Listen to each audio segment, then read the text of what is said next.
بالله من الشيطان الرجيم بسم الله الرحمن الرحيم الحمد لله رب العالمين وبه نستعين ونستهديه ونستغفره ونعوذ بالله من شرور أنفسنا ومن سيئات أعمالنا من يهده الله فلا مضل له ومن يضلله فلا هادي له أشهد أن لا إله إلا الله وحده لا شريك له وأشهد أن سيدنا محمدا عبده ورسوله اللهم صل وسلم وبارك على سيدنا محمد وعلى آله وأصحابه أجمعين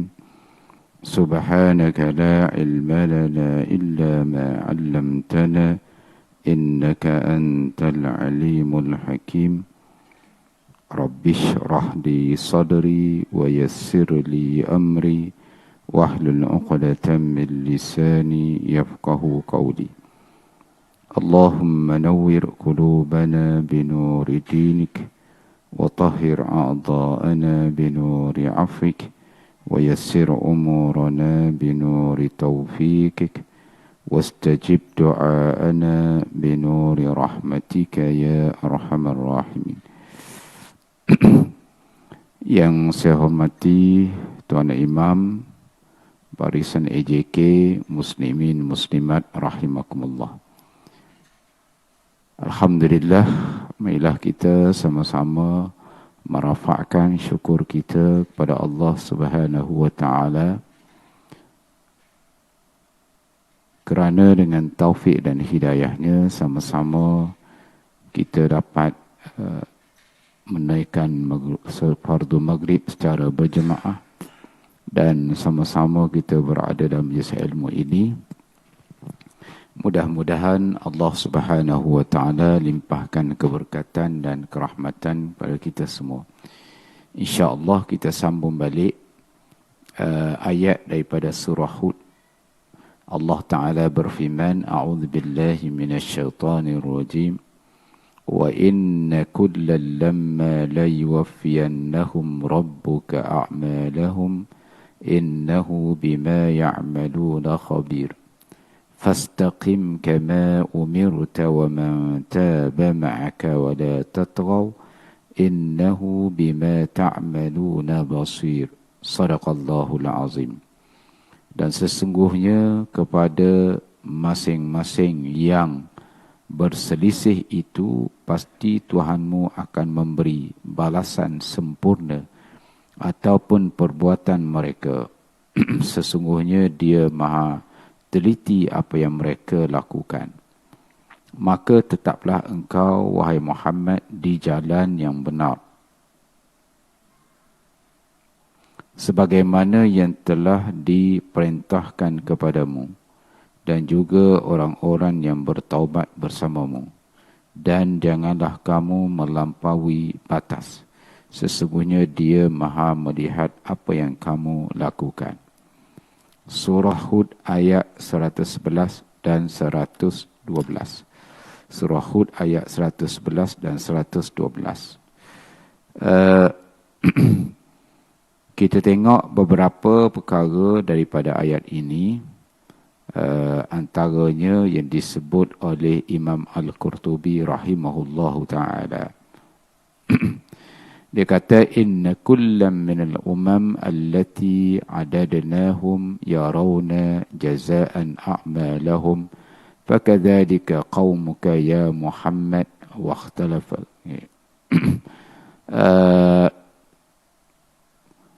Antara yang disebut oleh saya ambil daripada ulama tafsir yang lain, antaranya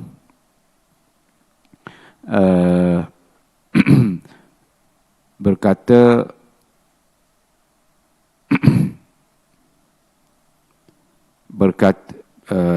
Al-Imam At-Tabari rahimahullahu ta'ala, dia sebut dalam tafsir dia, wa inna kullal lamma la yuwaffiyannahum rabbuka a'malahum.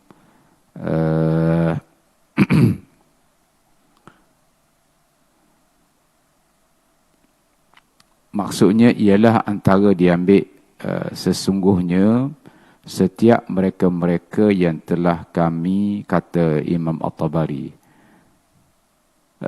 sesungguhnya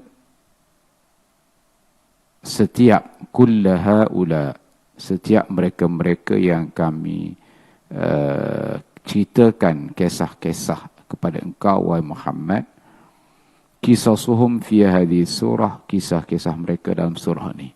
Dalam kisah-kisah lepas yang kita dengar macam mana bermula kisah Nabi Nuh AS, kisah yang berlaku kepada Nabi Hud, Nabi Lut, Nabi Ibrahim AS. Jadi dan banyak lagi kisah-kisah dalam surah ini. Liman liyuwaffiyahum rabbuka a'malahum, yaitu wahai Muhammad, sesungguhnya setiap mereka-mereka yang kami ceritakan pada engkau wahai Muhammad, iaitu kisah-kisah dalam surah ini untuk orang yang Allah sempurnakan, Allah balaskan, Allah sempurnakan amalan-amalan mereka. Iaitu orang yang soleh diberi pahala, dan orang yang taleh, maksudnya orang yang derhaka, diberi hukuman yang berat kepada mereka. Itu disebut liwaffiyannahum rabbuka a'malahum. Jadi semua kisah-kisah ini yang mana kami ceritakan kepada engkau Muhammad, iaitu dalam kisah ini agar kami dapat liwaffiyannahum, kami balas ataupun Tuhan engkau membalas kepada mereka terhadap amalan-amalan mereka ataupun kerja-kerja yang telah mereka buat. Orang yang soleh, kalau kita dengar kisah-kisah lepas, ada di antara mereka orang yang soleh, ada di antara mereka orang yang taleh, iaitu derhaka kepada Allah Ta'ala. Jadi Allah ceritalah kisah-kisah, sejarah-sejarah bermula zaman Nabi Nuh AS. Pengikut Nabi Nuh macam mana? Orang yang lawan Nabi Nuh macam mana? Begitu juga Nabi Lut AS. Orang yang ikut Nabi Lut macam mana? Orang yang lawan Nabi Lut AS macam mana? Begitu juga Nabi Saleh AS. Orang ikut dia, orang yang tak ikut dia. Jadi Allah cerita macam mana keadaan mereka ni. Kami ceritakan kepada engkau, mana cerita kepada Nabi Muhammad sallallahu alaihi wasallam, dan Allah Taala cerita kepada kita melalui Quran. Cerita-cerita. Sebab itu kisah-kisah ni dia kisah yang paling tepat, kisah Quran. Walau bagaimanapun kisah-kisah lepas kita boleh juga ambil pengajaran. Kisah-kisah walaupun bukan daripada Nabi sallallahu alaihi wasallam, kisah-kisah orang yang soleh ataupun kisah-kisah orang yang dilaknat oleh Allah Subhanahu wa taala, kisah-kisah manusia yang angkuh, yang sombong, kisah-kisah manusia yang telah ditimpa bala. Ini dia panggil watilkal ayyam nudawiluha bainan nas. Begitulah hari-hari yang kami silih gantikan di antara manusia. Maknanya dia berlaku, lepas tu dia berlaku balik, kemudian lepas berlaku balik. Contoh saya tengok tak? Peperangan antara Rom dan Parsi. Peperangan Rom Parsi ni zaman Nabi lagi. Sebelum zaman Nabi. Bukan baru peperangan Parsi ni. Sebelum zaman Nabi. Jadi ada di antara sahabat Nabi ni, dia cenderung kepada Rom. Sebab Rom ni dia ada kitab. Rom tu dia ada kitab. Maksudnya kitab boleh untuk, dia ada ahli kitab, boleh untuk bincang tentang, boleh untuk dakwah mereka berkaitan dengan ketuhanan, kerana mereka ahli kitab. Pada masa tu, bukan pada masa sekarang ni, pada masa tu. Parsi pula menyembah api. Jadi mereka ni tak tahu Tuhan ke mana. Jadi selalu berperang ni. Rom Parsi. Sekejap Rom kalah. Sekejap Parsi kalah. Sekejap Rom kalah. Sekejap Parsi kalah. Begitulah keadaan. Lepas tu senyap. Lepas tu dia berulang balik. Cerita dia tu bersambung balik. Selepas walaupun tak disebut dalam Quran. Walaupun tak disebut. Cerita dalam Quran ada sebut. Pada zaman Nabi. Tapi ada lagi selepas tu berlaku. Ada lagi. Saya baca beberapa. Apa nama. Allah. Orang putih sebut ni. Allah. Orang mereka sendiri sebut. Dia beritahu kepada Donald Trump ni. Parsi itu macam mana zaman dahulu. Banyak dah kerajaan-kerajaan yang telah jatuh berperang dengan Parsi. Allah jadikan negara Parsi ni pelik. Malaysia belum tentu lagi. Malaysia ni penjajah masuk biasanya sekali jalan ya.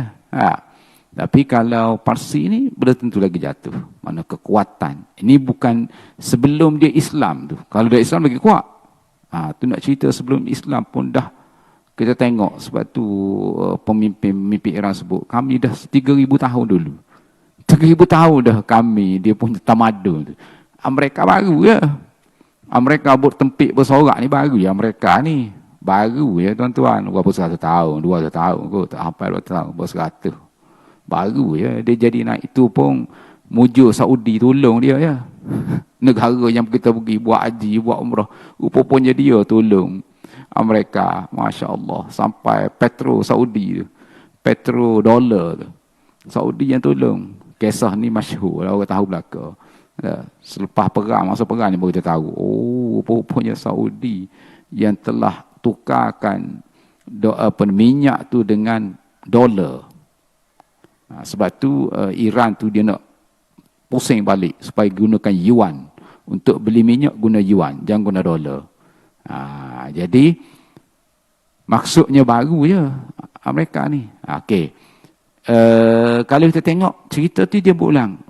Sebab bangsa Eropah, Rom ni kita boleh Amerika ni kalau kita kata dulu Rom ni Syria, Turki. Lepas tu negara-negara Eropah tu kita kira sebagai Rom lama. Rom baru ni Palestin apa semua ni. Dia dah masa tu. Jadi Amerika ni mungkin kita boleh kata juga bayang-bayang Rom lah. Sebabnya mereka lah yang pergi jajah Amerika ni. Negara dulu Red Indian situ dia pergi jajah, dia pergi halau penduduk-penduduk tempatan. Jadi sejarah telah berulang balik. Pada zaman Allah Ta'ala panjangkan umur kita ni. Masya Allah. Mungkin kita boleh tengok kok Amerika jatuh lepas ni. Kemungkinan. Kalau Allah Ta'ala panjangkan umur kita.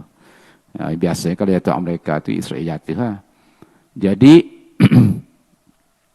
apa yang berlaku saya nak beritahu sini, ini kisah. Kisah yang diulang balik.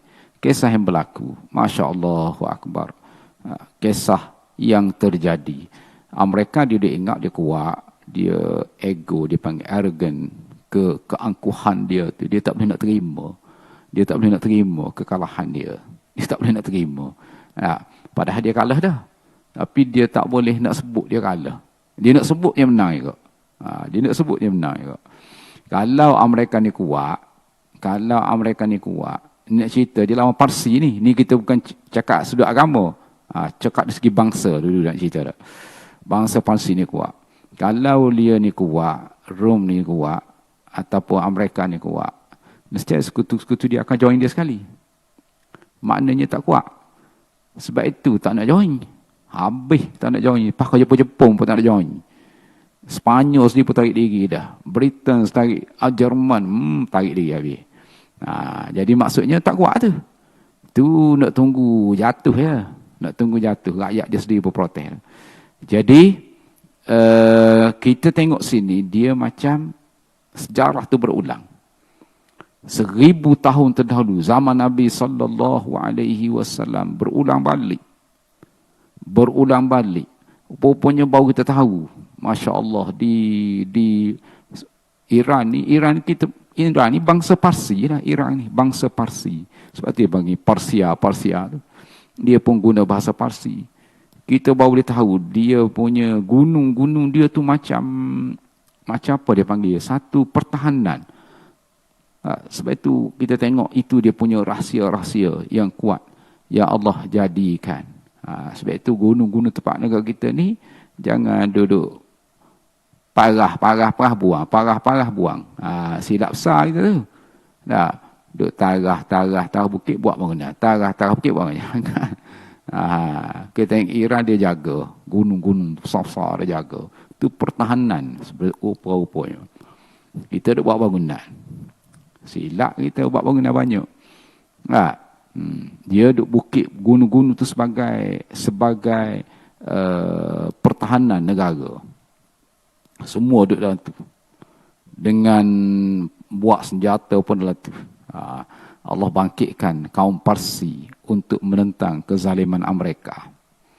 Allah bangkitkan kaum Parsi yang dianggap sebagai miskin, yang dianggap sebagai ketinggalan zaman, yang dianggap sebagai diboikot, bahkan diboikot selama 40 tahun lebih.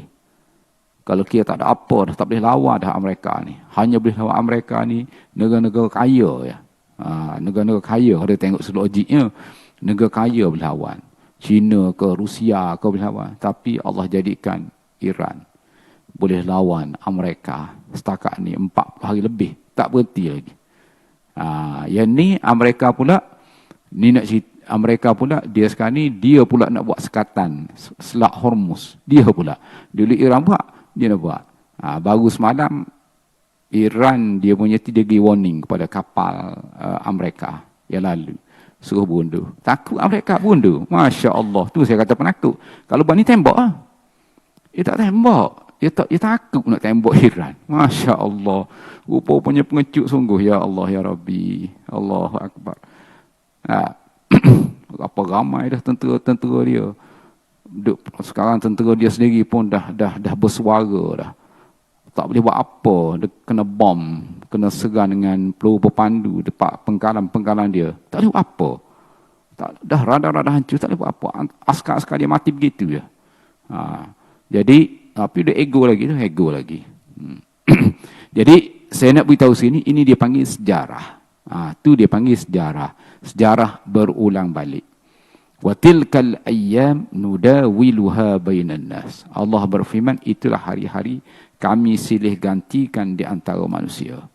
Allahu Akbar. Jadi apa yang berlaku pada zaman Rasulullah dulu, zaman sahabat dulu, Rom dan Parsi berperang, seolah-olah kita nampak zaman sekarang ni.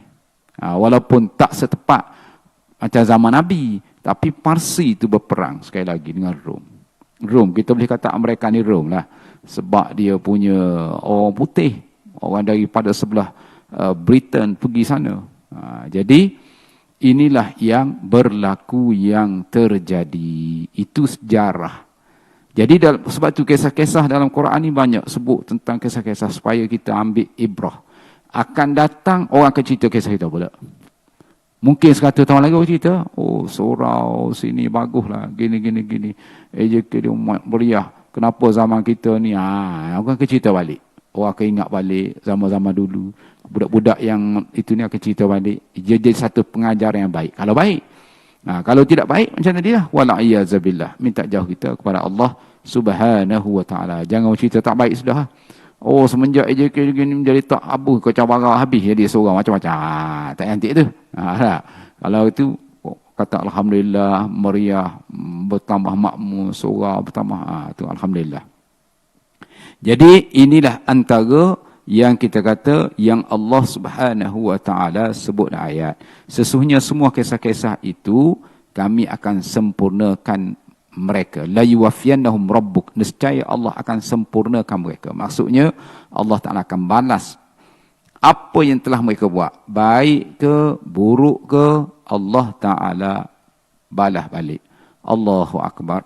Kalau kita tengok cerita Nabi Nuh AS dulu, cerita Nabi Nuh AS, saya bila berlaku begini, saya teringat cerita Nabi Nuh AS. Yang saya sudah sebut dalam kuliah, dalam awal-awal dulu. Allah Ta'ala perintah kepada Nabi Nuh AS, Allah Ta'ala perintah, wasna'il fulka bi'ayunina. Wahai Nuh, kamu buatlah kapal dengan pandangan kami. Maksudnya dengan pertolongan kami. Jadi, saya duk fikir, Allah Ta'ala perintah kepada Nabi Nuh supaya buat kapal. Pertama sekali Allah perintah kepada Nabi Nuh buat kapal. Maknanya Allah Ta'ala tolong Nabi Nuh AS buat kapal. Allah Ta'ala bagi wahyu kepada Nabi Nuh AS nak buat kapal tu macam mana. Bagaimana nak kapal. Dan yang kedua, sebab apa Allah Ta'ala tak perintah kepada Nabi Nuh AS buat benda-benda lain. Ya, seperti mana berlaku pada Nabi Musa AS. Seperti mana berlaku ataupun dihukum kepada kaum Nabi Nuh AS, seperti mana berlaku pada kaum yang lain. Misalnya kaum Nabi Lut AS diangkat kampung, kemudian dibalik ataupun datang mereka bertempik habis mati. Tak ditimpakan sedemikian. Tetapi Allah Ta'ala jadikan kepada kaum Nabi Nuh AS banjir besar. Dan Allah Ta'ala perintah kepada Nabi Nuh AS supaya buat kapal. Allah Ta'ala tidak perintah kepada Nabi Nuh AS dengan kaumnya, tak ramai, 80 orang ya, naik bukit ya. Supaya pakat naik bukit belaka. Kamu naik bukit lah. Ataupun berpindah tempat lain. Tidak. Tapi buat kapal. Buat kapal dengan pertolongan kami. Maknanya kita tengok Allah Ta'ala ajar kepada Nabi Nuh AS macam mana untuk mengelak daripada bala. Satu. Yang kedua, kapal itu sendiri ialah sebagai sebab untuk mengelak daripada bala Allah Subhanahu wa Ta'ala. Dan kapal tersebut juga ialah sebagai alat untuk sebagai alat macam saya sebut tadi, sebagai alat untuk selamat daripada banjir yang besar yang akan datang. Padahal kalau kita kata kapal tu ikhtiar Nabi Nuh AS. Ikhtiar, kena cari kayu, kena belah kayu. Berapa lama tu nak buat kapal? Berapa lama untuk jadi sebuah kapal? Kena belah kayu, kena buat lagi menjadi sebiji kapal.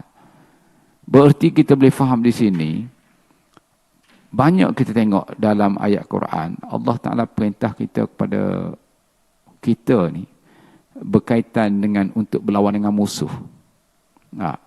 Contohnya, Allah perintah kepada kita supaya bersiap-siap dengan senjata. Wa'iddu lahum mastata'tum min quwwatin wa min ribatil khail. Kamu hendaklah membuat persiapan senjata. Persiapan senjata min quwwah daripada min quwwatin wa min ribatil khail, iaitu daripada satu kekuatan. Ulama kata kekuatan maksudnya panah. Zaman dahululah. Zaman sekarang sesuai dengan zaman sekarang. Maknanya kekuatan tu apa? Kekuatan sekarang misail. Kekuatan sekarang ni drone, itu kekuatan. Wa min ribatil khail, dan tentera-tentera berkuda. Semua itu turhibu nabihi aduwallah. Kamu dapat menggerungkan musuh. Tuhan sedia benda tu. Tapi kita tengok negara Islam, banyak dia sedia apa? Banyak dia buat hiburan. Banyak dia buat perkara yang Allah Ta'ala murka. Kemudian dia buat bangunan-bangunan tinggi. Masya Allah, itu dia panggil tak sama apa yang telah berlaku pada Iran. Iran dia buat benda ni. Min quwwah, daripada kekuatan.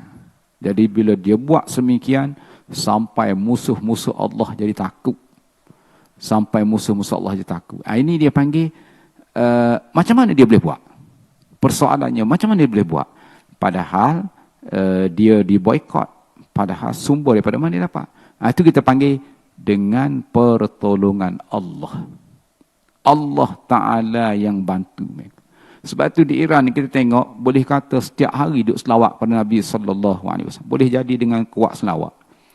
Setiap hari. Dalam majlis-majlis berselawat. Dalam majlis, dululah, pernah saya pergi dulu lah. Dalam program-program. Dengan pemimpin negara ni. Selawat. Apa ni selawat dia tu? Allahumma salli ala Muhammad, bukan, Allahumma salli wa sallim ala Rasulillah. Tidak selawat.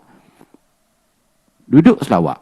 Lepas tu kadang-kadang tengah selawat. Kalau berhenti selawat, sentiasa berselawat.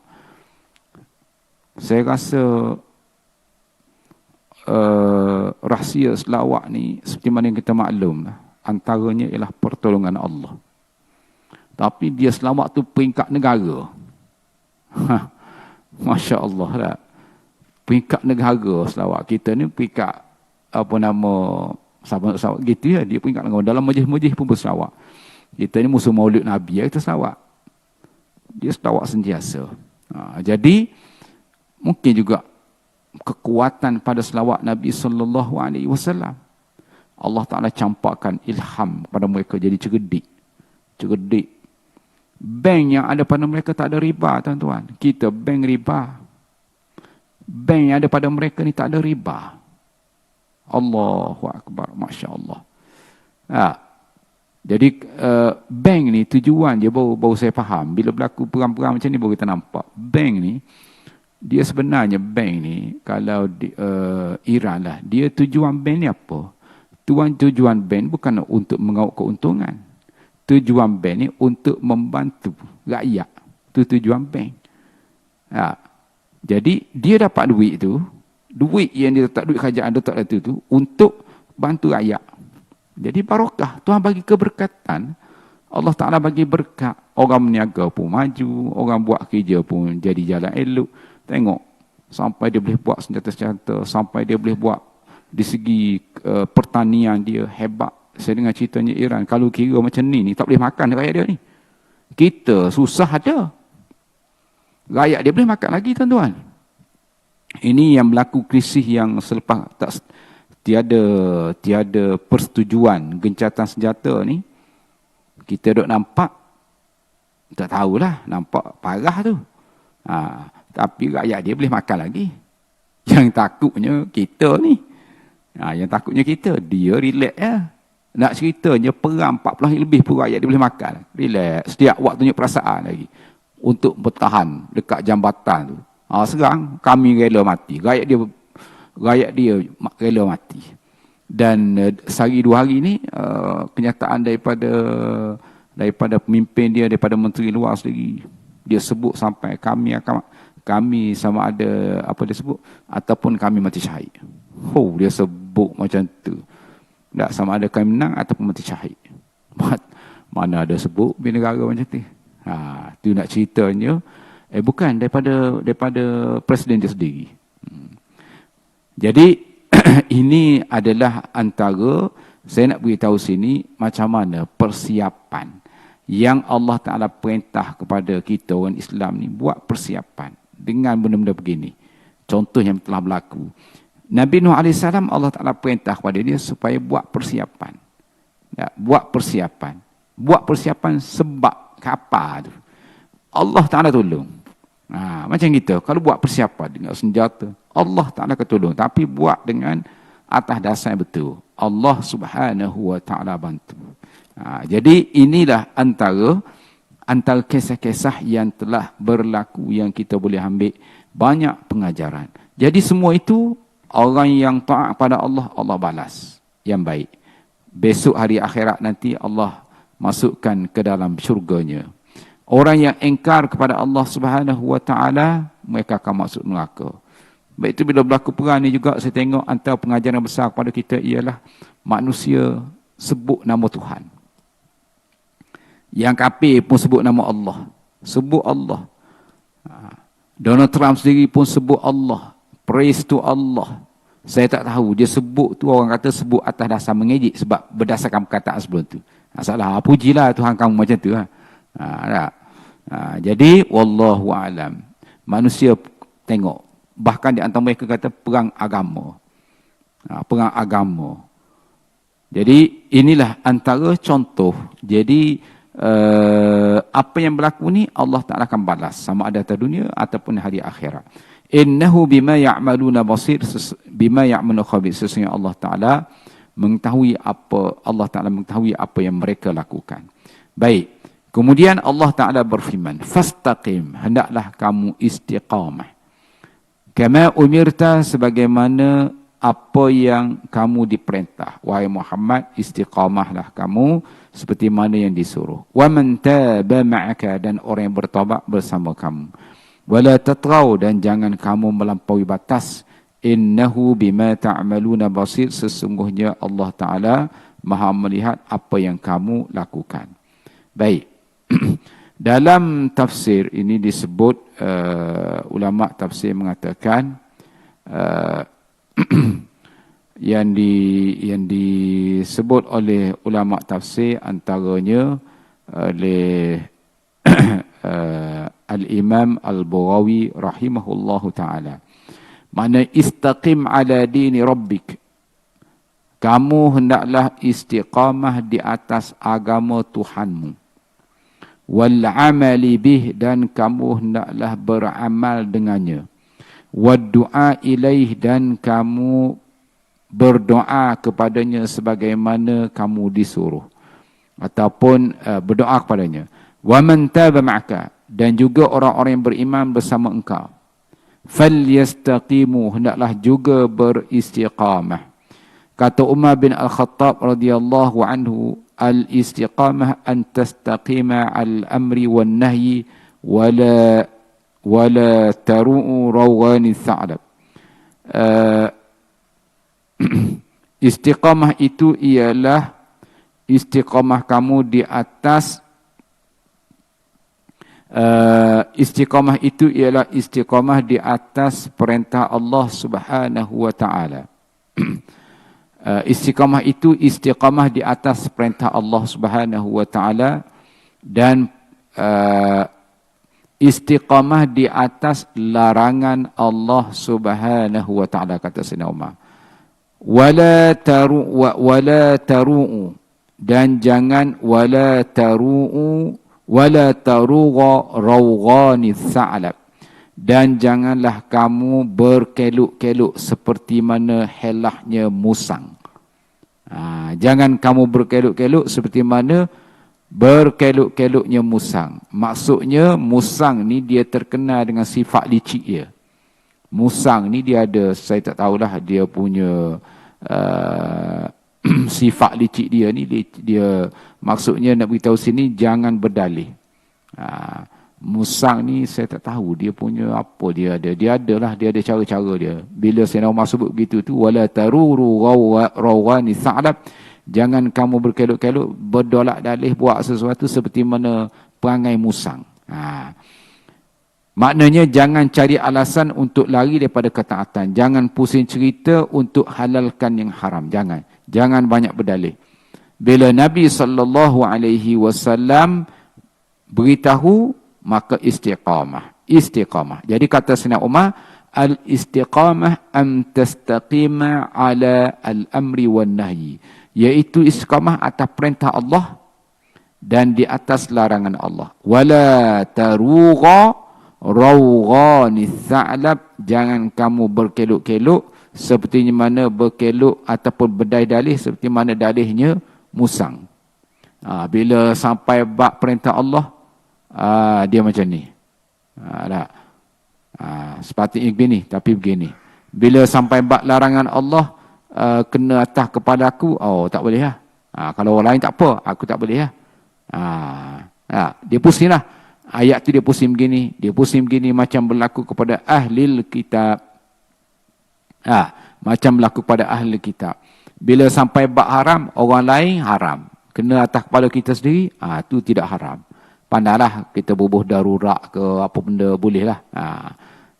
Tapi kalau bab orang lain haram. Wal'iyyazabillah, minta jauh kita kepada Allah Subhanahu wa taala. Sebab itu Nabi kata, walaupun kalau Siti Fatimah radhiyallahu anha mencuri sekalipun, aku tetap kena potong tangannya. Itu nak ceritanya istiqamah di atas perintah Allah, di atas larangan Allah. Bila kena pada kita, macam mana? Kita nak pusing fatwa aku macam mana? Itu contoh. Wal'iyyazabillah. Kadang-kadang ini ujian Allah Subhanahu wa taala. Baik. Kemudian Berkata lagi ulama, daripada Sufyan bin Abdullah As-Saqafi, dia kata, qultu ya Rasulullah, aku tanya wahai Rasulullah, kulli fil Islam, beritahu aku ya Rasulullah dalam Islam, qawlan, satu perkataan, la as'alu anhu ahadan, aku tak akan tanya lagi orang lain. Lalu dia kata lagi, aku tak tanya lagi orang lain selepas engkau.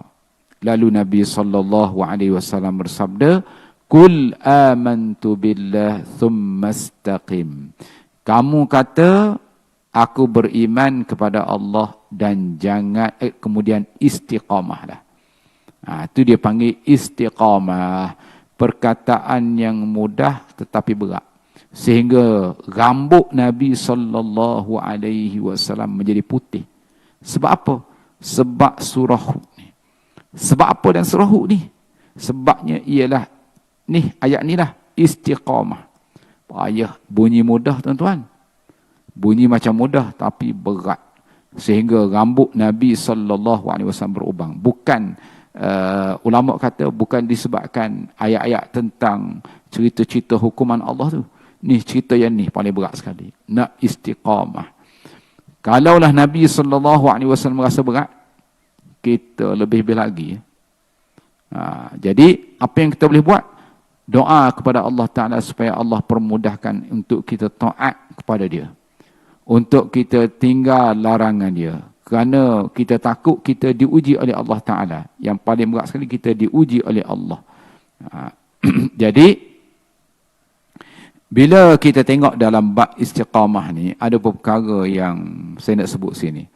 Pertama sekali ialah bila sebut tentang istiqamah, maknanya ialah tetap di atas jalan yang benar seperti mana dia sebut tadi, ataupun konsisten dalam ketaatan kepada Allah, kemudian dia tidak berubah walaupun diuji. Ini yang jadi payah ni. Yang jadi payah, tidak berubah walaupun diuji. Bukan mudah. Jadi kita boleh nampaklah apa yang terjadi pada hari ini. Kadang-kadang bila diuji dia berubah. Bila diuji berubah. Uji macam mana? Kadang-kadang uji melalui anak. Kadang-kadang uji melalui pangkat. Kadang-kadang uji melalui isteri. Berubah terus. Macam kita tengok yang berlaku pada Qarun lah. Kita bagi laluan saja.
Jadi kita tengok sikit, sambung lagi sikit. Kenapa istiqamah ni kita tengok jadi sukar, seperti mana yang disebut dalam kisah ni, yang Nabi kata syayyabat ni telah menyebabkan aku beruban dengan serahut. Inilah berkaitan dengan istiqamah. Nabi sendiri beruban disebabkan serahut. Antara ayat ialah istiqamah. Pertama sekali sebab ini susah istiqamah ni kerana nafsu kita sentiasa berubah. Keinginan kita ni berubah. Ini lain, esok lain. Sentiasa berubah. Hari ni khusyuk kita dengan Tuhan. Esok lara dah. Bila duduk dengan sesiapa orang lain, kita lara dah. Kita mudah lupa. Yang kedua, syaitan sentiasa goda kita. Tadi nafsu kita ni sentiasa berubah. Kalau nafsu mutmainnah, jiwa yang tenang sentiasa kepada Allah Ta'ala, okey, dengan zikir, dengan amal-amal dia. Tapi kita ni manusia, nampak mudah. Kadang-kadang bila kita berada ketika mana kita diliputi, dilingkungi oleh sos kita, menyebabkan kita ni tergoda dengan keadaan-keadaan dunia dan sebagainya. Yang kedua ialah syaitan yang sentiasa menggoda. Syaitan ni sentiasa goda. Yang ketiga, iman kita turun naik. Ada iman makin naik, ada iman makin turun. Bila keluar habis bulan Ramadan, iman kita turun. Masuk bulan puasa, naik balik. Tandanya masjid surau penuh surau. Masjid penuh. Habis iman turun balik. Bukan keluar, turun naik. Hari ni kuat, esok turun, lepas lusa kuat, lepas turun balik. Jadi masa turun tu jadi lemah tu. Contohnya solat berjemaah. Payah nak jaga solat berjemaah, tuan-tuan. Nampak mudah nak istiqamah di atas solat berjemaah.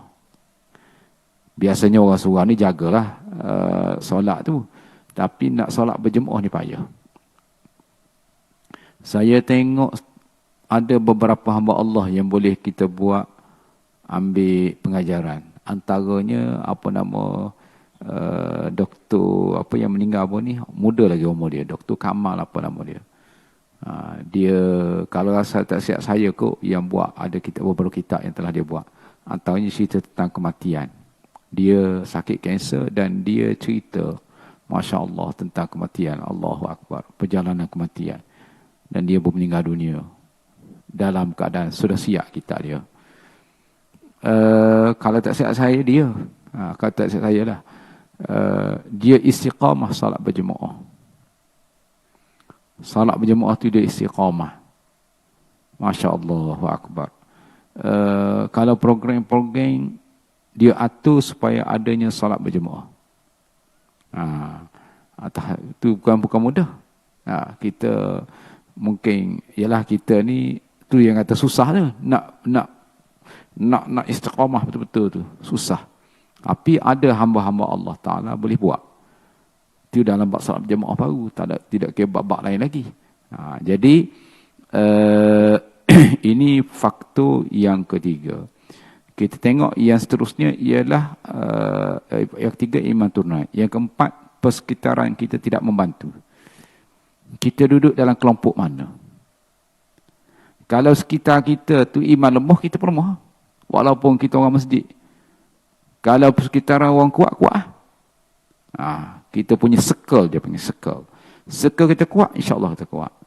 Circle kita lemah, kita akan jadi lemah. Tambah-tambah dia tak kira ustaz ke tak ustaz ke, dia kira. Jangan kata kita duduk tepi ustaz ni memang kuat. Tak semesti, tuan-tuan. Jangan tuan-tuan ingat saya ni ustaz mengajar ni kuat iman. Tak semesti. Tak semesti. Berapa ramai ustaz-ustaz iman tak kuat. Kuat orang mendengar lagi pada yang mengajar. Kan Nabi sebutlah hadis. Kadang-kadang orang yang mendengar itu lebih faham daripada orang yang mengajar. Nabi sebutlah hadis tu.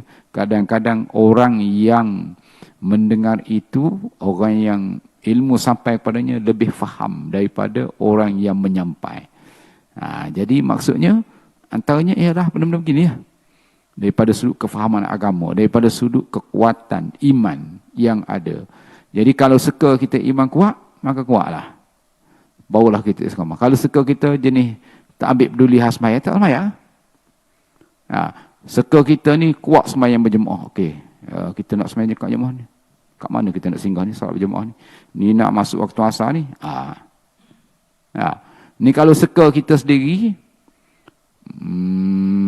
sempat lagi kot. Kita sembahyang pukul 4 sempat lagi. Kita pun jadi gitu juga. Tu contoh begitulah contoh. Jadi kadang-kadang seka kita ni bila tak rajin tu dia keluar hukum-hukum fiqh yang pelik-pelik. Tak apa darurat, tak apa kot darurat.